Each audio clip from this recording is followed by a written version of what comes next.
সম্মানিত প্রাথমিক বিদ্যালয়ের শিক্ষক মণ্ডলী, আজকের ভিডিওতে আপনাদেরকে স্বাগতম। এই ভিডিওর মাধ্যমে জানতে পারবেন কিভাবে আমরা বাড়িতে বসেই অনলাইনের মাধ্যমে বার্ষিক বেতন বৃদ্ধির বিবরণী হাতে পেতে পারি।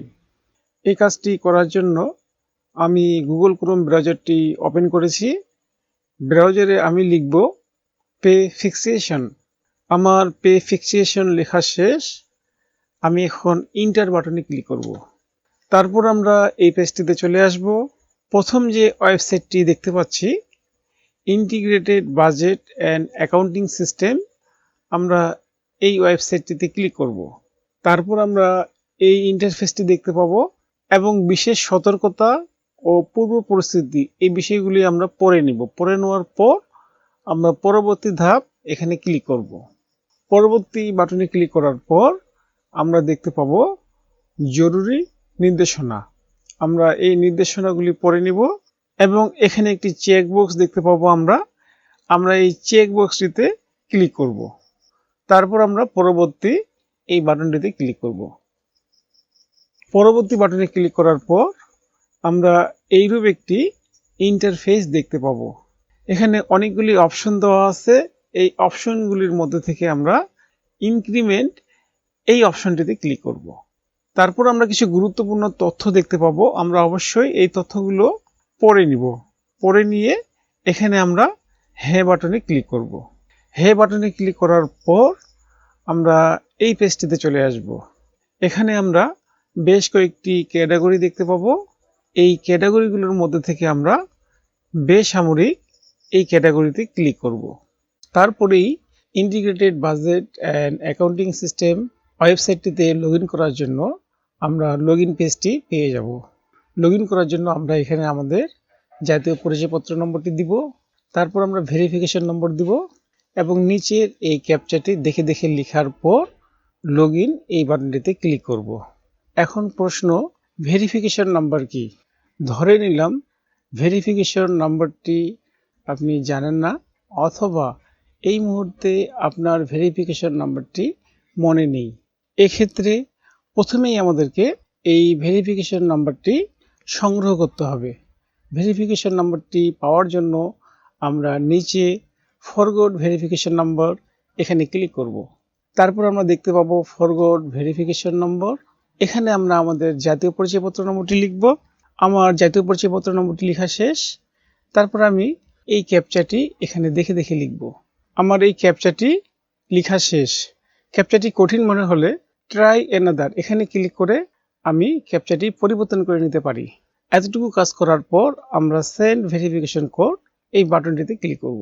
তারপর আমরা এই মেসেজটি দেখতে পাবো, verification code send to your mobile নম্বর। আমার মোবাইলে আমার ভেরিফিকেশন নম্বরটি চলে এসেছে।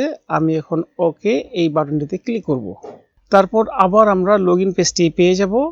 এখানে দেখতে পাচ্ছি অনলাইনে বেতন নির্ধারণী লগ ইন করার জন্য আমরা এখানে আমাদের জাতীয় পরিচয়পত্র নম্বরটি আবার লিখব।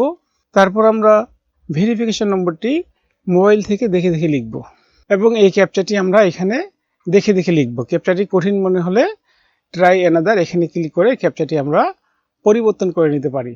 এখন আমরা লগ ইন করার জন্য সম্পূর্ণ প্রস্তুত। আমি এখন লগ ইন এই বাটনটিতে ক্লিক করব। লগ ইন বাটনে ক্লিক করার পর আমরা এই মেসেজটি পড়ে নেব। আমাদের মোবাইলে 4 সংখ্যার একটি ভেরিফিকেশন নম্বর আসবে। আমরা এই নম্বরটি 2 মিনিটের মধ্যে দিয়ে দিব। এখন আমি ওকে এই বাটনটিতে ক্লিক করব এবং আমার মোবাইলে ভেরিফিকেশন কোডটি চলে এসেছে। আমি এখন এই কোডটি 2 মিনিটের মধ্যে এখানে লিখব। আমার ভেরিফিকেশন নম্বরটি লেখা শেষ। আমি এখন ভ্যালিডেট এই বাটনটিতে ক্লিক করব। আপনারা দেখতে পাচ্ছেন আমরা integrated budget and accounting system ওয়েবসাইটটির ইনক্রিমেন্ট সেকশনে প্রবেশ করে ফেলেছি। এখানে আমাদের কাজ হলো আমরা এই ইনক্রিমেন্টের তারিখ এখানে এই ড্রপডাউন মেনুতে ক্লিক করব এবং এখানে আমরা অনেকগুলি তারিখ দেখতে পাবো। সবার শেষে আমরা দেখতে পাচ্ছি 1/7/2024 তারিখ। এটার অর্থ হলো 2024-25 অর্থ বছরে আমার মূল বেতন কত হবে এটা জানার জন্য আমি এখানে ক্লিক করব। এছাড়াও তার আগে 1/7/2023 দেখতে পাচ্ছি। এর অর্থ হলো 2023-24 অর্থ বছরে আমার মূল বেতন কত ছিল সেটা যদি আমি জানতে চাই তাহলে আমি এখানে ক্লিক করব। এছাড়াও বিগত অর্থ বছরগুলোতে আমার বেতন কত ছিল এগুলোতে আমরা ক্লিক করে জেনে নিতে পারি।